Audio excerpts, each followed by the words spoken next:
ये भगवान की योग माया बड़ी विलक्षण, विचित्र और अलौकिक है। आपका जैसा भी भाव वैसे आपको भगवान दिखाई दे रहे, पक्का मानिए। आप स्त्री भाव से देख रहे हैं तो भगवान आपको स्त्री रूप में आपके पास है, पुत्र भाव से पुत्र रूप में आप जान नहीं पा रहे, वही है, दूसरा नहीं है। हजारों बार बता चुके हैं कि ना मानने और ना जानने पर भी आपके हृदय में सत्ता उन्हीं की है। जिस दिन वो भगवान अंतर ध्यान हो जाते, प्यारे पुत्र, प्यारी पत्नी, प्यारे सुहृद मित्र आदि को आप चिता में जला देते हैं, तो था ना आपके हृदय में आदर, पर आप अनजाने से भी भगवान का ही आदर करते हो। अगर जान करके आदर कर लो तो तुम मुक्त हो जाओ इस दुख से, इस प्रपंच से। श्री भगवान कहते हैं कि मेरे अज अविनाशी स्वरूप को ये मूढ़ लोग नहीं जानते हैं, केवल वही जान सकता है जो मेरा आश्रय लेकर के मेरे को पुकारता रहता। भजन का मतलब तब पुकारना, भगवत चिंतन करना।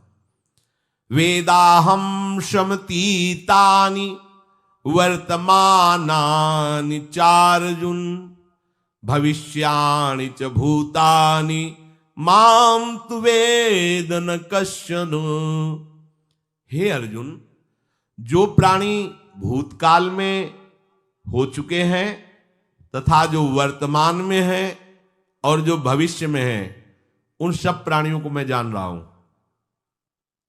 जैसे आंवला ऐसे रख लो तो चारों तरफ से देख सकते हो, ऐसे भगवान अनंत ब्रह्मांडों को, जीवों को एक साथ देख रहे हैं। यही भगवान की भगवत्ता है, एक साथ देख रहे हैं। कोई भी जीव ऐसा नहीं है जिसको भगवान का दुलार नहीं मिल रहा हो, कहीं भी हो, अनंत ब्रह्मांड सबके लिए जो आवश्यक हो भेज रहे। कोई भूखा नहीं रह सकता। एक बार वीर शिवाजी समर्थ गुरु श्री रामदास स्वामी जी के पास गए और कहा कि स्वामी जी अकाल पड़ा हुआ है, तो हमने सारा का सारा खजाना खोल दिया और सबको पवाया। तो गुरु बड़े कृपा सिंधु थे, उन्होंने देखा कि इनके हृदय में एक गर्भ का अंकुरण हो रहा है कि मैं भरण पोषण किया सबका अकाल में। तो उन्होंने कहा कि शिवू यह थोड़ा उठाओ, आओ चलो हमारे साथ। एक बड़ा पत्थर का, इसे तोड़ो। महाराज जी तोड़ा, हटाया तो नीचे मिट्टी में दबा हुआ स्वस्थ मेढक एक ऐसा, बिल्कुल। बोले इसको किसने दिया? देखो ना कितना स्वस्थ है, पुष्ट है, इसको कौन आहार दे रहा है, इसको कौन प्राण पोषण कर रहा है? बोले भगवान। तो बोले तुम कैसे दाता बन गए? संपत्ति तो सब भगवान की है, भगवान ही सबका, ये अहम मत करो कि तुम पोषण करते हो। नहीं, छोटी सी वृत्ति को भी गुरुदेव बर्दाश्त नहीं करते। जो गुरु शरणागत होता है वो उनकी बात समझता है, अन्यथा वो अपनी मनमानी वृत्ति को ही आदर देता है, गुरु की आज्ञा वृत्ति को नहीं देता। छोटा सा भी अभिमान का कण अपने जनों में गुरुदेव को बर्दाश्त नहीं होगा, क्योंकि यही भगवत प्राप्ति में बाधा बन जाएगा। कितने जीव चराचर जगत में, देखो हमारे भगवान की भगवत्ता, सबको देख रहे हैं, सबको व्यवस्था दे रहे हैं, सब कुछ देख रहे हैं। 3 प्रकार की लीला हो रही, कहीं पालन लीला, कहीं सृजन लीला, कहीं विनाश लीला, उन्हीं के द्वारा हो रही, वही देख रहे हैं, वही कर रहे हैं। अगर ये बात तुम्हारी समझ में आ जाए तो अभी भगवान की शरण हो जाओ, पर अहम के कारण ये बात समझ में नहीं आती। जो भूतकाल में हो चुके हैं, वर्तमान में हैं, जो भविष्य में होंगे, सबका प्रभु वर्तमान की तरह देख रहे हैं, दर्शन कर रहे हैं। परंतु मुझे मेरे भक्त के सिवा कोई नहीं जानता है। भक्त के सिवा कश्यन, कोई भक्त बिरला, वही केवल भगवान को जान। भगवान सबको देख रहे हैं, भगवान की दृष्टि सब पे है। अगर ये बात आपकी समझ में आ जाए तो अभी आनंद आने लगेगा। मैं भगवान की दृष्टि में हूं, बस आज हमें सत्संग से बात मिली कि मैं भगवान की दृष्टि में हूं, मुझे वो देख रहे हैं, बढ़िया बन गया। अब आप पाप कैसे करोगे? क्योंकि भगवान की दृष्टि में भगवान आपको देख रहे हैं। डरो, किसी गवाही की जरूरत नहीं, वो देख रहे हैं। तो आप भय क्यों कर रहे हो? आपको भगवान देख रहे हैं, आपको डरना नहीं। फिर आप कामना क्यों कर रहे हो? भगवान आपको देख रहे हैं, जो चाहिए उस समय से दे देंगे, आप निश्चिंत रहिए। अगर आप अहम करोगे तो दुख भोगोगे, आश्रित रहोगे तो सब अपने आप निर्वाह हो जाएगा। एक आदमी ट्रेन के डिब्बे में बैठे ऐसे ऐसे दौड़ रहा था। एक ने पूछा भाई क्यों दौड़ रहे? बोले अमुक स्टेशन जाना है। तू बैठ जा, गाड़ी चल रही है, ट्रेन चल रही, तू बैठ जा। ऐसे ही त्रिगुणात्मिका माया की ट्रेन चल रही, पूरे विश्व का विश्वंबर भरण पोषण कर रहे हैं, तू तो बैठ जा भगवद आश्रय लेकर के, तू काहे को दौड़ा घूम रहा है? लेकिन ये अहंकार के कारण भटकता रहता है। भूत, वर्तमान और भविष्य काल, ये 3 विशेषण देकर भगवान कह रहे हैं कि मैं सबको देखता रहता हूं, जो हो गए, जो हैं, जो होंगे। भूत के प्राणी, भविष्य के प्राणी अथवा वर्तमान के प्राणी सभी भगवान की दृष्टि में वर्तमान की तरह ही है। ये भूत, भविष्य, वर्तमान काल केवल हम लोगों की दृष्टि में भेद है, भगवान की दृष्टि में नहीं। हो चुका, होगा, हो रहा है। भगवान की दृष्टि में सब हो रहा है, पीछे का भी, अब का भी, सब सामने चल रही सीन।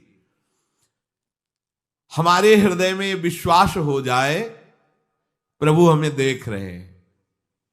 अभी तो हमें ये नहीं पता कि हम भजन कर रहे हैं, भगवान पता नहीं जान रहे हैं कि नहीं जान रहे हैं।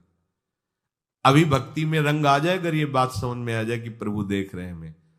देखो, जब हमारे गुरुजन बैठकर सुनते हैं और जब गाने को अवसर मिलता है तो ज्यादा उत्साह होता है कि बैठे सुन रहे हैं। ऐसे ही अगर हम मान लें कि हमारे प्रभु सुन रहे हैं, हम जो भजन कर रहे हैं हमारे प्रभु देख रहे हैं, जो सेवा कर रहे हैं भगवान हमारे स्वीकार करें, प्रियालाल स्वीकार कर, अभी भक्ति का रंग आ जाए, ये बात हमारे हृदय में बैठ जाए कि मैं हर समय प्रभु की दृष्टि में हूं, हर समय मैं अपने आराध्य देव की दृष्टि में हूं, कितना आनंद आएगा। अंदर से सोचो जरा, हर समय वो हमें देख रहे हैं और वो कह रहे हैं मैं देख रहा हूं। पीछे जो तुम किए वो देख रहे हैं वर्तमान की तरह, अभी जो वो तुम देख रहे हैं, आगे जो करोगे वो भी देख रहे हैं। वो पहले से उनको सब पता है, तुम ऐसे ऐसे चलोगे, ऐसे ऐसे कार्य करोगे। भगवान की दृष्टि में सब कुछ वर्तमान ही रहता है। संपूर्ण प्राणी काल के अंतर्गत है और प्रभु श्री हरि कालातीत है। देश, काल, वस्तु, व्यक्ति, घटना, परिस्थिति ये बदलते रहते हैं, पर प्रभु श्री हरि वैसे के वैसे ही रहते हैं। काल के अंतर्गत प्राणियों का ज्ञान एक सीमित है। अब इस दीवार के पीछे कौन खड़ा है, क्या कर रहा है पता नहीं, पर भगवान की दृष्टि में नहीं। भगवान की दृष्टि में सुमेरु पर्वत पर क्या हो रहा है, जहां किसी की दृष्टि, वहां भी उनको, ब्रह्मलोक में ब्रह्मा क्या कर रहे हैं, बैठे बैठे सब। इसीलिए कितने महान ईश्वर हैं। एक छोटी सी भी चींटी को दाना मिला कि नहीं, उनको चिंता है। देखो, आप छोटे से 2-4 लोगों का भार लेकर के चिंतित हो रहे हो, अनंत ब्रह्मांडों के अनंत जीवों का भरण पोषण प्रभु हमारे कर रहे हैं और निश्चिंत हैं। अचिंत शक्तियां भगवान की, तो आप भी तो उनके बच्चे हो ना। ये सब कहने का मतलब है आप भी तो उन्हीं के अंश हो ना। 2-4 की चिंता में इतने तुम बावरे हो रहे हो, डिप्रेशन में पहुंच रहे हो, 2-4 कामनाओं के पीछे इतने। अनंत ब्रह्मांड तुम्हारा जो अंशी है, अनंत ब्रह्मांडों के अनंत जीवों का अनंत काल से भरण पोषण करता चला आ रहा है। कहीं भी किसी के साथ कुछ भी गलत नहीं हो सकता। जैसे कहते हैं कि क्या गलत हुआ, देखो ना अभी तो बच्चा था, ऐसा ऐसा हो गया, तो तुम्हारी दृष्टि में बच्चा है, पीछे तो बहुत पुराना है ना, जो कर्म करके आया उसका फल। कहीं भी गलत किसी के साथ नहीं होता, ध्यान रखना। जहां कुछ होता है, अभी हमने देखा मनो कि ये तो बहुत गंदा है, तो सीधे जा रहा था, ये आदमियों ने मिलकर इसे पीटा, अभी सीधा चल रहा, पीछा टेढ़ा चल के आया है, और जिनको पीटा है वही आके इसे पीट रहे हैं। अब हम वर्तमान को तो देख रहे हैं ना, पीछे की बात तो देख नहीं रहे ना, और भगवान पीछे की देख रहे हैं कि इसने पीछे बहुत ऐसा गलत किया, उसका हिसाब इसको मिल रहा है, इसलिए चुपचाप देखते रहते हैं। ध्यान रखना, इतना भी गलत नहीं हो सकता इस सृष्टि में। वो कैसे गलत नहीं हो रहा, अभी तो नवयुवक था, उसने कुछ ऐसा किया ही नहीं, अभी तो नई अवस्था थी, अभी तुम्हें दिखाई दे रहा है 15 वर्ष का है, लेकिन भगवान देख रहे हैं मेरा पुरातन अंश है, किस जन्म से क्या क्या करते चला आ रहा है। ये ज्ञान हो जाएगा तो किसी भी बात में आपको दुख नहीं पहुंचेगा, विक्षेप नहीं पहुंचेगा। नहीं, बड़े बड़े विक्षिप्त हो जाते। एक गौतमी नाम की महान तपस्विनी थी, महाभारत में कथा आती है, उसका एक ही पुत्र था और उसको सांप ने काट लिया। तो वहां की कुल भील उठा के लाए और कहा, देवी मां ये देखो सांप ने तुम्हारे बेटे को काट लिया। तो उनका इतनी सामर्थ्य सांप की कैसे हो गई कि मेरे बेटे को काट लिया और मेरे से भय नहीं माना। आकर्षण वृत्ति जीव ही की सांप सामने आ गया, तूने क्यों काटा, मैं तुम्हें भस्म कर दूंगी। तो आपने कहा पहले हमारी प्रार्थना सुन लो। मेरे सर पर मृत्यु ने आकर के अपना शासन जमा लिया और कटवा दिया, मेरा कोई दोष नहीं। मृत्यु का आकर्षण किया, महान तपस्विनी भगवान व्यास देव जी ने ये लीला कथा गाई है। मृत्यु का आकर्षण किया, साक्षात मृत्यु सामने आ गई, थर थर कांपने लगी। गौतमी जी ने कहा मैं अपने तपस्या के बल से तुम्हें भस्म कर दूंगी। हमारे ऐसे निष्पाप बालक को तुमने सांप के द्वारा प्रेरित करके कटवाया। बोले मेरे ऊपर काल का शासन है, काल ने मुझे प्रेरित किया, मैंने सांप को प्रेरित किया, मेरा कोई दोष नहीं, ये काल का शासन। काल का आवाहन किया, काल उपस्थित हुआ। काल ने कहा कि मेरा इसमें कोई दोष नहीं, इस बालक के पूर्व जन्म के कर्म के द्वारा मैं प्रेरित हूं। इस बालक के कर्म से प्रेरित होकर मैंने मृत्यु को प्रेरणा की, मृत्यु ने सांप को प्रेरणा की और इसने डस लिया। अब आप बताओ किसका दोष है? शांत हो गई, क्योंकि इस बालक के ही तो कौन काहू के सुख दुख कर दाता, निज कृत कर्म भोग सुन भ्राता। कोई किसी के सुख दुख का हेतु नहीं है, अपने कर्म ही है जो हमको दुख सुख देते हैं। और ये भगवान देख रहे हैं। कोई जैसे आपको अभी मनुष्य शरीर मिला, स्वतंत्रता है, अब आप जो पापाचरण चाहो छूट है कर सकते हो, या जो पुण्य कर्म चाहो कर सकते, या भजन करना चाहो कर सकते हो। ये स्वतंत्रता केवल मनुष्य शरीर को दी गई है। आपको जो पूर्व भोग मिल रहे हैं वो आपके पीछे के कर्मों के हैं। तो जो ज्ञानी जन होते हैं, विवेकी जन होते हैं, आए हुए प्रारब्ध को भोग लेते हैं, नया कोई पाप नहीं करते, निरंतर भजन करते रहते, भगवान की कृपा से मुक्त हो जाते। अगर भगवान की शरण में नहीं होगे, भजन नहीं करोगे, तो आपके ऊपर बहुत से ऋण है, दुर्गति हो जाएगी। ऐसा नहीं है। आप यहां भी तो देखो ना, आपके मकान, आपका व्यापार, सब कुछ आपका कहा जाता है, लेकिन सब कुछ सरकार का है। हर चीज का टैक्स देना पड़ेगा तुम्हें। पानी का भी टैक्स देना पड़ेगा, मकान का भी टैक्स देना पड़ेगा, और तुम भी जो करोगे वो पैसा दो सरकार को। टैक्स तुम ऐसे फ्री थोड़ी जा नहीं होता, देना पड़ता है ना। आप मान लो नौकरी कर रहे हो कि हमारी नौकरी करे, तो उसमें सरकारी टैक्स कटेगा आपका, क्योंकि आप सरकारी आदमी हो, भारत देश के वासी हो। ऐसे ही ये टैक्स लगे हुए सरकारी भी, मातृ ऋण, पितृ ऋण, ऋषि ऋण, ये टैक्स है। ऐसा नहीं कि तुम कमाओ खाओ और इसके बाद मर के जाओ स्वर्ग मिलेगा। टैक्स चुकाओ। ये मनुष्य शरीर मिला, इन ऋणों से मुक्त हो। अगर नहीं हुए तो भी तुम्हें दुर्गति होगी। आप देखो, जब कभी ऐसी सूचना मिलती कि अमुक आदमी का अमुक धन पकड़ा गया, तो इनाम दिया जाता है क्या कि इतना कमा लिया? सजा दी जाती है। तुमने टैक्स की चोरी की, अगर चोरी नहीं की, मेहनत से कमाया या व्यापार से कमाया, दिया नहीं सरकार को, हाँ दिया नहीं, इसीलिए तुम्हें टैक्स की चोरी का दंड मिलेगा, सारा धन अपहृत हो जाएगा, तुम्हारी निंदा होगी, तुम्हें सजा मिलेगी। बोलो मिलती है नहीं? ऐसे ही ये लड़का, बच्चा, पत्नी, पुत्र, परिवार जो भी है, ये सब श्री भगवान का तुम्हें टैक्स देना है। क्या टैक्स देना है? भगवान की शरण होकर उनका सुमिरन करो, सारे ऋणों से वो मुक्त कर देंगे। एकादशी स्कंद में कहा है, मेरा भजन करने वाले का कोई ऋण नहीं रह जाता। और नहीं तो महाभारत में ही प्रसंग आता है, एक जरत्कारु नाम के ब्रह्म ऋषि थे। ऋषि और भक्त में बड़ा अंतर होता है। वो तपस्या प्रधान, जैसे दुर्वासा ऋषि तपस्या प्रधान थे, वो बाल ब्रह्मचारी और तपस्या से युक्त एक दिन भ्रमण कर रहे थे, तो आवाज आई, मेरी रक्षा करो, मेरी रक्षा करो। तो उस आवाज की तरफ बढ़े तो देखा कुएं में उल्टा लटके हुए हैं बहुत से ऋषि, और एक केवल तंतु है, एक केवल तंतु है जिसमें दो चूहे लगे हुए उसको भी काट रहे हैं, एक काला और एक श्वेत। तो उन्होंने देखा और दयालु हो गए कि ऋषियों, मैं तुम्हारी कैसे रक्षा कर सकता हूं? तो उन्होंने कहा कि ये जो दो चूहे हैं रात और दिन हैं, और जो हम लोग हैं ये तुम्हारे पितर हैं।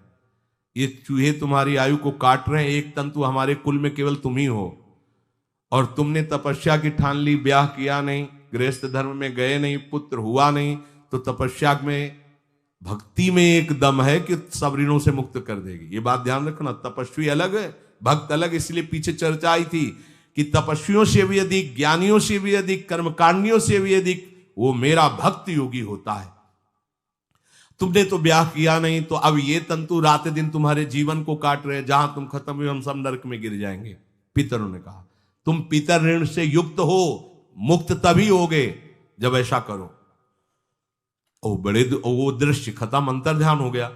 वो बड़े दुखी हुए कि क्या करें, तो उन्होंने मन में निश्चय किया कि एक ब्याह तो करूंगा पितरों के उद्धार के लिए। इतने बड़े तपस्वी हैं जरत्कारु जी, बड़ी महिमा है, लेकिन बात यहां फंस गई। पितृ, उन्होंने मन में निश्चय किया कि कोई आके अपनी कन्या दे दे और उसका भी नाम जरत्कारु हो। मैं बिल्कुल भरण पोषण नहीं करूंगा और कभी हमसे कोई प्रश्न ना करे, ऐसी अगर कोई कन्या देगा तो मैं स्वीकार कर लूंगा। अब ऐसे ना नगर जाना है ना किसी से बात करनी, तो वृक्षों से कहते अपने पितरों के उद्धार के लिए मैं चाहता हूं कि कोई पाणी ग्रहण संस्कार करा दे, कोई हमारे नाम की कन्या को दे दे, और ऐसा ऐसा व्रत है। ऐसा ही बोल रहे थे, वासुकी नाग उपस्थित हो गए और उनकी बहन का भी नाम जरत्कारु था। उन्होंने कहा सुनिए महाराज, मैं नागराज वासुकी हूं, सब देव रूप में, कोई ऐसे नहीं सांप वैसे बने, देव रूप, सुंदर कन्या जरत्कारु। बोले ये कन्या मैं आपको समर्पित करता हूं, हमारा सौभाग्य होगा आप जैसा महर्षि हमारी बहन का पति बने।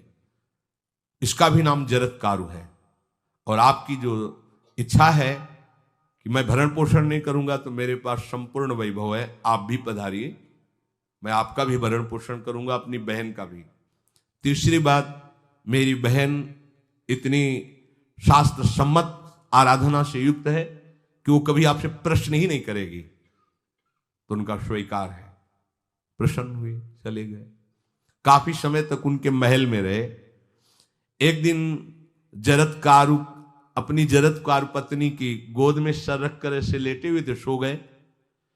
और शास्त्रज्ञ थी, संध्या का काल था, संध्या काल में निषेध है मैथुन करना, भोजन करना और स्वाध्याय करना, ये सब संध्या काल में बस भगवत स्मरण परायण लोकवत। लेकिन हमारे यहाँ महारानी जी की संध्या आरती और संध्या भोग लगने के बाद ये, इसीलिए वृंदावन धाम इसका कहीं भी ये वेदान्नपि संन्यस्त, वेदों से भी ऊपर उठी हुई रसमयी रसोपासना है, प्रियालाल की महल है। ये जगत सिद्धांत नहीं है, ये जगदीश का भी सिद्धांत नहीं है, ये प्रेम सिद्धांत है। वृंदावन नित्य विहार रस है, इसलिए इसको बीच में बता देते हैं, कहेंगे दूसरे को तो, और यहाँ शाम के तो भोग ही लगता है, गान बजान होता है, बकाया सिद्धांत है। आंख मूंद करके या तो गायत्री जप या जो गुरु मंत्र चुपचाप शांत भाव से जपे, ऐसा। अब वो इस चिंता में थे कि मेरे पति का धर्म जा रहा है, और मैंने आज तक कुछ बोला नहीं अपने पति से, अगर बोलती हूं तो हो सकता है ये नाराज हो जाए और छोड़कर चले जाए। अगर मुझे छोड़ देते हैं और इनका धर्म बचता है तो ये ठीक बात रहेगी। कितनी विवेकवान है। अगर ये सोते रह गए और सूर्य अस्ताचल को चले गए तो इनका धर्म लोप हो जाएगा, ये मैं होने नहीं दूंगी, अपने पति का धर्म लोप नहीं होने दूंगी। और वो उस समय भी केवल एक लंगोटी लगा के रहते थे, अस्थिमात्र हो रहे शरीर, वहां भी ऐसा नहीं कि दूल्हा बन करके सज, नहीं, वैसे ही केवल पितरों की तृप्ति के लिए उन्होंने बात स्वीकार की थी। उन्होंने कहा महाराज उठिए, संध्या का समय है, शास्त्र निषेध करता है इस समय सोना नहीं चाहिए, नहीं आपके धर्म का लोप हो जाएगा। महाराज उठिए, सूर्य अस्ताचल को बस पहुंचने ही वाले हैं, उठिए। उठे एकदम लाल आंख करते हुए, तुमने हमें टोका कैसे, तुमने हमसे प्रश्न कैसे कर दिया, मैं अभी तुम्हारा त्याग करता हूं। बोले स्वीकार है, आपके धर्म का लोप ना हो। कहीं सूर्य अस्ताचल को चले गए, आपने अर्घ नहीं दिया तो जीवन भर की आपकी उपासना में कलंक लग जाएगा कि आपने संध्या काल में शयन करते हुए सूर्य आराधना नहीं की, आपके धर्म का लोप हो जाए। बड़ा सूक्ष्म धर्म का विषय। तो उनका सूर्य की ताकत कैसे कि मैं सोता रहूं और वो अस्ताचल को चले जाए, ऐसे महात्मा थे। कहा सूर्य की ताकत कैसे, भगवान व्यास देव जी ने लिखा है, किसी कहानी की बात नहीं। सूर्य की सामर्थ्य कैसे है कि मैं अर्घ ना दूं और वो अस्ताचल को चले जाएं, सूर्य तब तक रुके रहते जब तक मैं सोता रहता, पर तुमने टोक दिया, अब मैं चला। जब चले तो उन्होंने कहा हमारे गृहस्थ धर्म का जो फल होता है आपके पाणी ग्रहण स्वीकार का जो फल होता है उसको बिना दिए आप कैसे चले जा रहे हैं? तो उनका आस्ति वो है, चले गए। उसी से आस्तिक मुनि का प्रादुर्भाव हुआ और उन्होंने आगे बड़ा चरित्र है उनका, आस्ति, तो उसी से नाम रखा आस्तिक। आस्तिक उन्होंने जन्मेजय की यज्ञ को बंद किया। आप सोचो, एक पितर की तृप्ति के लिए उनको ये सब करना पड़ा। और श्री हरिशरणम और निरंतर भजन, तो मातृण, पितृण, देवऋण, ऋषि ऋण, सब ऋणों से उपासक मुक्त होकर के परम धाम को जाता है, एकमात्र भगवदास है। पर ये मूढ़ जन इस बात को नहीं जान पाते हैं। बिना कारण कृपा करने वाले प्रभु जीव को मनुष्य शरीर देते हैं। ये मनुष्य शरीर अंतिम शरीर है, अगर इसमें नहीं बना तो फिर चले जाओगे 84 लाख योनियों के चक्र में। इसी शरीर में अनंत जन्मों के संचित कर्म समुदाय का नाश करके भगवत प्राप्ति होती है या मोक्ष पद मिलता है। कौन सा प्राणी किस गति को जाएगा भगवान देखते हैं पर संकल्प नहीं करते, ध्यान रखना, क्योंकि आगे की भी देख रहे हैं, वो देख रहे हैं जो तुम कर रहे हो वैसे गति बनती चली जाएगी। भगवान संकल्प नहीं करते। भगवान तो एक बार संकल्प कर दिया, एको हम बहुश्यामा, उसी में बहुत रूपों में प्रकट हो गए। अब तुम्हें संकल्प करना है कि इस जन्म में मुझे भगवत प्राप्ति करनी है। जो संत शास्त्र सदगुरुदेव कह रहे हैं ऐसा करो ऐसा ना करो, यदि आप इस भावना को स्वीकार करके आराधना करेंगे तो निश्चित निश्चित भगवत प्राप्ति इसी जन्म में हो जाएगी। प्रभु केवल तुम्हें निमित्त बनाना चाहते हैं, कल्याण तो वही करेंगे। जैसे अर्जुन से कह रहे हैं भीष्म आदि द्रोण आदि मेरे द्वारा मारे जा चुके हैं, तुम केवल निमित्त मात्र भव सव्यसाची। ऐसे ही अय उपासक तू केवल निमित्त बन जा, जो शास्त्र सदगुरुदेव आज्ञा करते हैं वैसे ही तू चल दे अपने मन को मार के, केवल तू निमित्त बन जा। कल्याण या भगवत प्राप्ति या मोक्ष वो तो भगवत कृपा से होगी। पूरी उद्धार की सामग्री तेरे अंदर जागृत कर देंगे प्रभु, केवल तू निमित्त बन जा, मेरी कृपा तेरी सारी बात बना देगी। विश्वास करो, इस बात पर विश्वास करो। भगवान कह रहे हैं तुम निमित्त बन जाओ, जो आदेश कर रहे हैं वैसा पालन करो, काम तो सब मेरी कृपा कर देगी। जो ऐसे मनुष्य शरीर ऐसी कृपा प्राप्त होने पर भी भगवत प्राप्ति नहीं कर पाता, तो मयानुकूलेन नभस्वतेरितम पुमान भवाब्धिम न तरेत सा आत्मा। ऐसी मेरी कृपा का सहारा मिलने पर यदि वो भगवत प्राप्ति नहीं कर पाता तो बोले आत्महा है, वो आत्महत्यारा है, वो दुर्गति को प्राप्त होता है। मनुष्य के लिए खास बात है कि प्रभु ने कृपा करके तुम्हें जो सामर्थ्य दी है, जो समझ दी है, जो सामग्री दी है, उसका दुरुपयोग मत करो। केवल भगवत प्राप्ति के लिए चलो, केवल भगवत प्राप्ति के लिए। ये सबकी समझ में नहीं आएगा, बिल्कुल बात समझ ले। केवल भगवत प्राप्ति के, ये जो कहते हैं कि और हमारे धर्म कर, ये सब फसाव है। आप गृहस्थ बने रहो, आप व्यापारी बने रहो, पर आप लक्ष्य रखो कि मुझे इस जन्म में भगवत प्राप्ति करनी है। आपका लक्ष्य दृढ़ होगा तो नाम जप चलता रहेगा, संसार का कोई विकार आपको परास्त नहीं करेगा। अगर आपने ऐसा अटल निश्चय कर लिया तो तुम्हें जो भगवत सामर्थ्य मिली उसका तुम दुरुपयोग नहीं करोगे। देख लो, अपने लोग बहुत बड़ी गलती करते हैं, जो आध्यात्मिक ऊर्जा शक्ति उसको विषयों में दुरुपयोग करके नष्ट कर रहे हैं। कहते हैं अब हमारा मन नहीं लगता, अब हमारा बड़ा शांति है, घबराहट है। क्यों शांति है, क्यों घबराहट है? जब तक तुम धर्म विरुद्ध नहीं करोगे तो अशांति नहीं हो सकती, भय नहीं लग सकता, विषाद नहीं हो सकता, क्लेश नहीं हो सकता। लिख लो ये बात, किसी को भी कभी भी भय महसूस हो रहा है, अशांति महसूस हो रही, घबराहट महसूस हो रही, आप भगवत प्रदत्त शक्ति का दुरुपयोग कर रहे हैं, समय का दुरुपयोग कर रहे हैं, सामग्री का दुरुपयोग कर रहे हैं, अर्थात कोई न कोई अधर्म आचरण कर रहे हैं। अब भी आपको उपाय बता देते हैं। यदि तुम्हारा मन जलन पैदा कर रहा है तो भगवान से हाथ जोड़कर कहो कि हे नाथ, मेरे से अब तक जो गलतियां हुई हैं उन्हें क्षमा कर दो। आगे मैं गलती नहीं करूंगा, आपके बल से, आपके बल से। ये भी ध्यान रखो, आपके बल से, अपने बल से नहीं, आपके बल से। हे नाथ ऐसा मुझे बल दो जिससे कभी मैं आपके और गुरुदेव के विपरीत न चलूं। अगर कोई हमसे गलती हो जाए तो मुझे तत्काल दंड दे देना, क्षमा मत करना। आगे ये बहुत बढ़िया बात है। अगर हमको क्षमा कर दिया जाएगा तो हमारे मन को उत्साह बढ़ जाएगा फिर गलती करने का। अगर दंड दे दिया जाए तो मन डर जाएगा। इसीलिए प्रार्थना में ये भी कहना चाहिए, पर हिम्मत नहीं पड़ेगी, क्योंकि मन को बहुत दुलार करते हैं ना, कि प्रभु मेरे से जो गलती हुई उसे मुझे दंड दे दो, मैं क्षमा नहीं चाहता। क्योंकि हम देखते हैं जब हम क्षमा कर देते हैं तो उसका उत्साह बढ़ जाता है मन का और गलत करने का। प्रभु इसे क्षमा मत करो, इसे दंड दो। एक बार इसकी भरपूर बेइज्जती होनी चाहिए। जब इसको सब देखेंगे हाँ ये, तो अपने आप ही मन सही रास्ते में आ जाएगा। प्रभु आप क्षमा कर देते और बात गुप्त रहती है तो इसको बढ़ावा और मिल जाता है और पापाचरण कर, क्योंकि ये दुष्ट है ना। अगर साधु हो तो बचत हो जाए कि देखो प्रभु ने इस गलती को छुपा दिया और कोई जाना भी नहीं और क्षमा भी कर दिया, अब मैं आगे से बिल्कुल नहीं करूंगा। ये दुष्ट है ना, ये ऐसा नहीं करता। क्षमा हो गई तो उसको लगता है आगे भी क्षमा हो जाएगी, चुपचाप चलो मनोरंजन करते हैं। नहीं प्रभु मुझे दंड दीजिए, जैसे कुंती जी कहती है मुझे विपत्ति दीजिए। ऐसे उत्तम भक्त वही है। हे नाथ आज तक जो गलतियां हुई क्षमा कीजिए, आगे गलतियां नहीं होंगी, ये मैं आपके बल से कह रहा हूं। प्रभु यदि मेरे से चूक हो जाए तो आप क्षमा मत करना, मुझे दंड देना, जिससे मेरा सुधार हो जाए, मैं आपके अनुकूल चलने लगूं।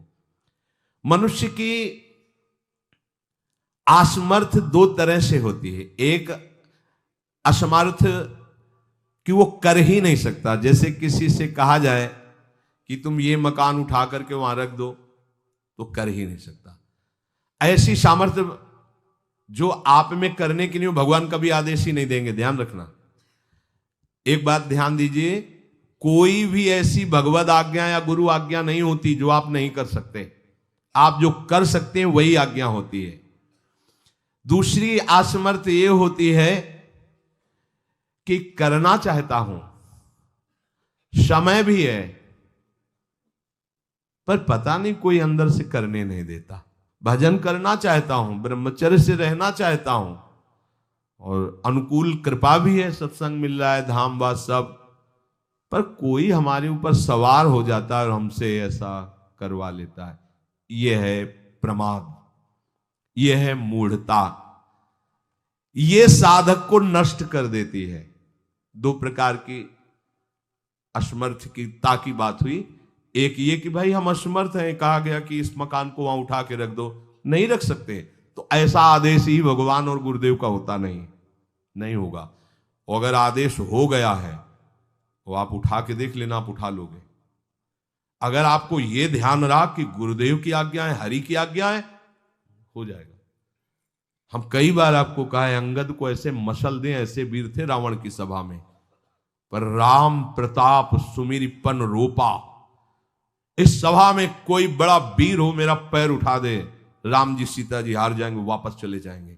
ये बात थर्रा देने वाली बात है। घबरा, आराध्य देव और माता जानकी दोनों को दांव में लगा दिया, उठा दे कोई पैर। पर उनको भरोसा था कि मैं राम के बल पे कह रहा हूं।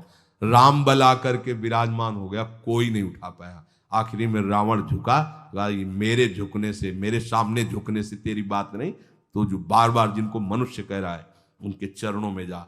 मैं उनका एक तुच्छ दास हूं, यदि आदेश हो जाए तो घूंसा से सबको मार करके तेरी पत्नियों को बंदी बनाकर और तुझे अभी राम जी के सामने डाल दूं। ये अंगद नहीं बोल रहे थे, ये राम प्रताप बोल रहा था।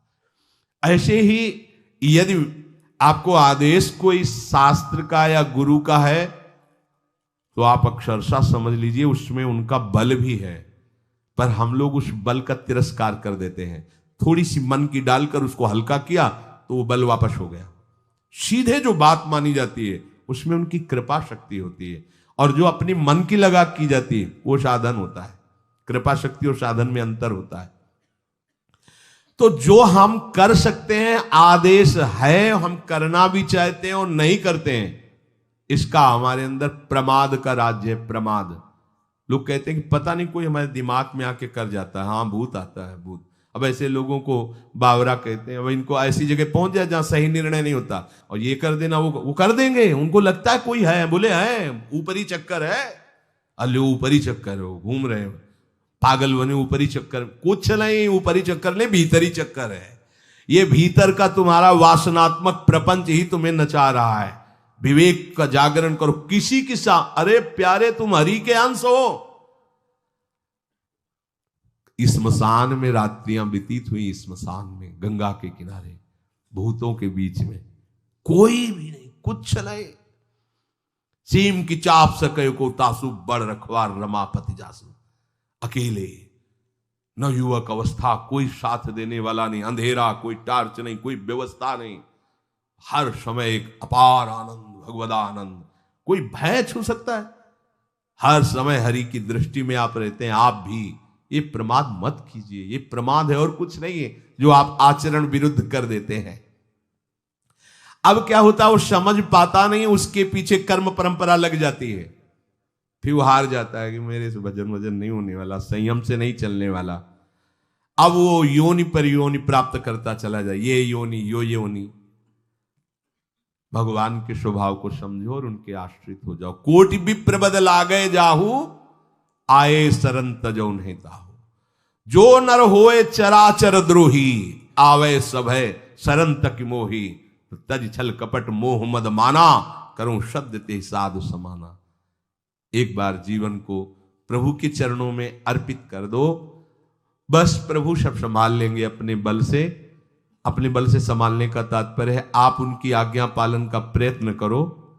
प्रयत्न की सफलता प्रभु के द्वारा होती है। जब हम प्रयास करते हैं ना, तो प्रभु हमें आगे से आगे रास्ता देते चले जाते हैं। और ये जन्म भगवत प्राप्ति होनी ही चाहिए। अब इसके नीचे सौदा मत कर लेना। प्रभु से मिलने के सिवा और कहीं सौदा न कर लेना, क्योंकि आपके पास धन है। ठग लोग आएंगे आपको ठगने के लिए। ये भोग भोग लो, ये भोग भोग लो। कैसे बताएं? यदि तुम भगवद आश्रित हृदय से हो जाओ तो स्वप्न में भी तुम्हें डिगने नहीं देंगे। एक बार किसी उपासक ने अपना अनुभव बताया कि स्वप्न में उसके सामने कई भोग सामग्रियां से भरा हुआ मकान, सब व्यवस्था, एक बहुत सुंदर तरुणी। बस हमने आपको पसंद कर लिया। ये स्वप्न की बात, हमने आपको पसंद कर लिया। हम जिसकी खोज में थी वो आप हमें मिल गई। बस अब तो हमारे जीवन धन आप ही हो। वो सुनने लगा, मतलब उसको अच्छा लगने लगा ये बात सुनने में। इतने में ही एक देवी प्रकट हुई। इतना सुंदर रूप कि करुणा बरस रही थी उस रूप से। और स्पष्ट कहती, ये छल है, ये कपट है। झुकना मत, देखना मत, इसकी सुनना मत। यदि सुन लिया और इसके प्रलोभन में झुक गए और इसको देख लिया तो तुम चले जाओगे। तुम्हारा आंख खुल गई। बड़ा आनंद हुआ उस उपासक को कि स्वप्न में